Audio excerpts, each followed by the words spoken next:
Doctor बाबा साहब भीमराव अंबेडकर ने एक संविधान लिखा और उस संविधान की ताकत क्या है? उस संविधान की ताकत यह है कि एसपी का वोट भी एक, क्या मैडम गलत बोल रहे हैं, सिपाही का वोट भी एक, मुख्यमंत्री का वोट भी एक और चपरासी का वोट भी एक, महिला का वोट भी एक और पुरुष का वोट भी एक, महल में रहने वाले का भी वोट एक और झोपड़ी में रहने वाले का भी वोट एक होता है। ये संविधान की ताकत होती है। और इस संविधान की ताकत को कुछ लोग जो सत्ता में बैठे हुए हैं वो नजरअंदाज कर देना चाहते हैं।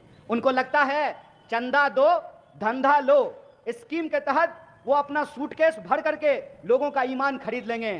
साहब, आप आमदार खरीद सकते हैं, आप खासदार खरीद सकते हैं, लेकिन आप इस देश के नागरिक को नहीं खरीद सकते हैं, आप महाराष्ट्र नहीं खरीद सकते हैं। इसीलिए मैं आप सबसे ये आग्रह करने के लिए आया हूं।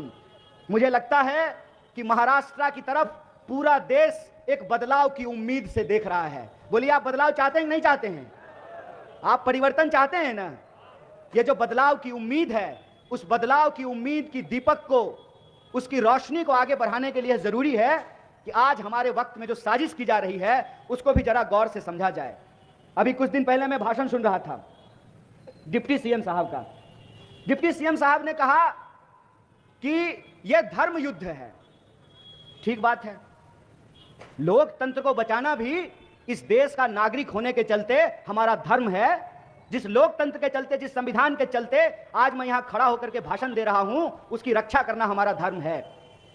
अगर यह धर्म युद्ध है और धर्म को बचाने का सवाल है, जो भी नेता आपके सामने धर्म बचाने का भाषण देता है उससे बस एक बात पूछना है, एक्सक्यूज मी सर, आप धर्म बचाना चाहते हैं, 1 मिनट आपका चाहिए, बस ये बता दीजिए कि धर्म बचाने की इस लड़ाई में आपका बेटा बेटी भी हमारे साथ चलेगा ना? समझे बात को? कि ऐसा तो नहीं होगा कि धर्म बचाने की जिम्मेवारी हमारी और ऑक्सफोर्ड कैम्ब्रिज में पढ़ने की जिम्मेवारी आपके बाल बच्चों की। अगर धर्म बचाना है तो सब मिल करके बचाएंगे। ऐसा तो नहीं होगा ना कि हम लोग धर्म बचाएंगे और जो है डिप्टी सीएम साहब की पत्नी जो है वो इंस्टाग्राम पे रील बनाएंगी। ऐसा तो नहीं होगा ना, सब लोग मिलकर धर्म बचाएंगे। यही बात मैंने भाजपा के एक दोस्त को कहा। हमने कहा कि दोस्त, धर्म बचाना है तो चलो नेताओं के बच्चे भी धर्म बचाएंगे। तो भाजपा का वो जो हमारा दोस्त था वो बोला, लेकिन योगी जी और मोदी जी को बेटा बेटी नहीं है। हमने कहा भतीजा है ना, बेटा बेटी नहीं है, भतीजा है ना। जैसा चलेगा ना हमारे साथ धर्म बचाने के लिए। होशियारी कर रहे हो सर, होशियारी अब हम समझने लगे हैं।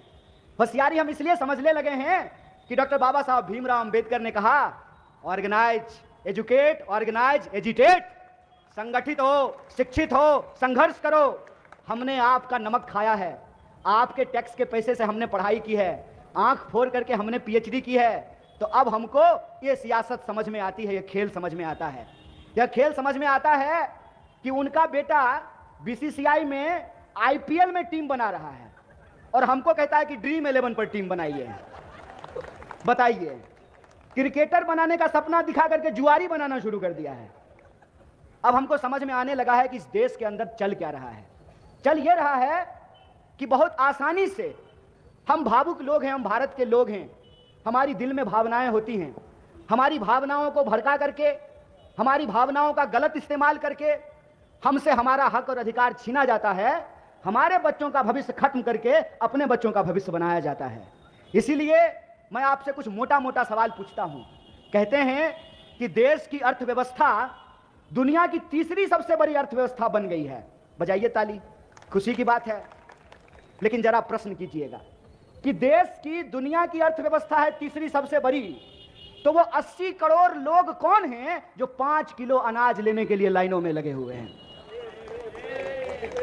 समझे बात को? अगर तीसरी सबसे बड़ी अर्थव्यवस्था बन गई है तो ये 80 करोड़ गरीब लोग कौन हैं जिसके बारे में सरकार अपना सीना खुद ही फुला रही है? इसका मतलब देशवासियों का विकास नहीं हो रहा है। इसका मतलब देश के लोगों को रोजगार नहीं मिल रहा है। इसका मतलब देश के नाम पर अपने दोस्त की तिजोरी भरी जा रही है। मुझे बिजनेस से कोई दिक्कत नहीं है, खूब बिजनेस कीजिए, दिन दोगुना रात चौगुना बिजनेस कीजिए, लेकिन इस सवाल का जवाब दीजिए कि जितना नागरिक इस देश का अरबपति है उतना ही नागरिक इस देश का वो इंसान है जो आज भी नाली में उतर करके हमारा कचरा साफ करता है, हमारी गंदगी साफ करता है। और प्रधानमंत्री कहते हैं कि ये आध्यात्मिक सुख है। चलिए ना, हम भी तो आपके साथ मिल करके ये आध्यात्मिक सुख लेना चाहते हैं। अब मंदिर जाने का क्या है, हम और प्रधानमंत्री जो दोनों मिल करके नाली में उतरेंगे, कचरा निकालेंगे और आध्यात्मिक सुख लेंगे। क्या बात करते हैं सर, दुनिया चांद पे चली गई और अभी तक आप जो है नाली के गैस से चाय बना रहे हैं। क्या कमाल करते हैं। मैं आपसे कहता हूं ये साजिश हम लोगों को समझना पड़ेगा। हमको समझना पड़ेगा कि क्यों कांग्रेस को बार बार बदनाम किया गया। कांग्रेस को इसलिए बार बार बदनाम किया गया कि मैं ज्यादा इतिहास में नहीं जा रहा हूं, मैं पंडित जवाहरलाल नेहरू, महात्मा गांधी, डॉक्टर बाबा साहब अम्बेडकर के जमाने में नहीं जा रहा हूं। मैं 10 साल पहले की बात आपको याद दिला रहा हूं। बताइए 10 साल पहले एलपीजी का सिलेंडर कितने में मिलता था? 400। अब कितने का मिल रहा है? 10 साल पहले पेट्रोल कितने का मिल रहा था? अब कितने का मिल रहा है? तो महंगाई बढ़ी है कि घटी है? महंगाई बढ़ गई, बेरोजगारी बढ़ गई। 45 साल में देश के इतिहास में आज तक इतनी बेरोजगारी नहीं थी। एक बार भी भाजपा के किसी भी मंत्री या नेता के मुंह से रोजगार की बात नहीं निकलती है। अपना बच्चा ऑक्सफोर्ड में पढ़ रहा है, कैम्ब्रिज में पढ़ रहा है, इंस्टाग्राम पे बहुत बढ़िया रील बना रहा है, तो हमारे बच्चों को रोजगार मिले नहीं मिले उनको क्या फर्क पड़ता है। इसीलिए आज हमारे सामने अपना आत्मसम्मान बचाने का सवाल है, अपना रोजी रोटी कपड़ा मकान बचाने का सवाल है। और जब आप 20 तारीख को वोट देने के लिए जाएं तो यह बात अपने दिमाग में रख करके जाएं। एक बार मैं प्रधानमंत्री का भाषण सुन रहा था, प्रधानमंत्री जी ने कहा कि वोट देने के लिए जाइएगा तो एलपीजी सिलेंडर को पांव छू करके जाइएगा, प्रणाम करके जाइएगा। मैं कहता हूं कि इस बार भी जब जाइएगा 20 तारीख को वोट देने के लिए तो एलपीजी सिलेंडर को भी प्रणाम कर लीजिएगा और अपना स्मार्ट मीटर को भी प्रणाम कर लीजिएगा। जरा लोगों को बेवकूफ बनाने का देखिए कितना स्मार्ट तरीका है। कह रहे हैं कि जितना रिचार्ज कीजिएगा उतनी ही बिजली जलेगी। सही बात है। तो आपको तो हमने रिचार्ज नहीं किया था कि आप 5 साल के लिए सरकार बनाएंगे, लेकिन आप जो है विधायक खरीद बेच करके अपना सरकार बना लिए और अपना सरकार बना करके हमारा बिजली बिल बढ़ा दिए, हमारा दवाई का दाम बढ़ा दिए, हमारा दाल तेल का दाम बढ़ा दिए। और किसान जो हैं वो जो पैदा कर रहे हैं उनको उनका उचित दाम नहीं दे रहे हैं। जो धान 3000 रुपए प्रति क्विंटल मिलता था इस बार जो है 2200 रुपए प्रति क्विंटल बिका है। जो सोयाबीन 4000 रुपए प्रति क्विंटल बिक रहा था इस बार 2700 रुपए जो है प्रति क्विंटल बिका है। तो किसान को उनके फसल का दाम नहीं मिलेगा, इस देश के नौजवानों को काम नहीं मिलेगा, महिलाओं को आत्मसम्मान नहीं मिलेगा। आप मुझे बताइए कितने शर्म की बात है। जिस महाराष्ट्र की धरती से यह नारा निकला, मुलगी सिकली प्रगति झाली, यही कहते हैं ना, मुलगी सिकली प्रगति झाली। रोज अखबार उठा करके देख लीजिए, कोई ऐसा दिन नहीं है जब महाराष्ट्र की किसी बहू बेटी के साथ किसी ना किसी इलाके में कोई अत्याचार नहीं हो रहा हो, कोई अपराध नहीं हो रहा हो, जघन्य बलात्कार की घटनाएं हुई हैं।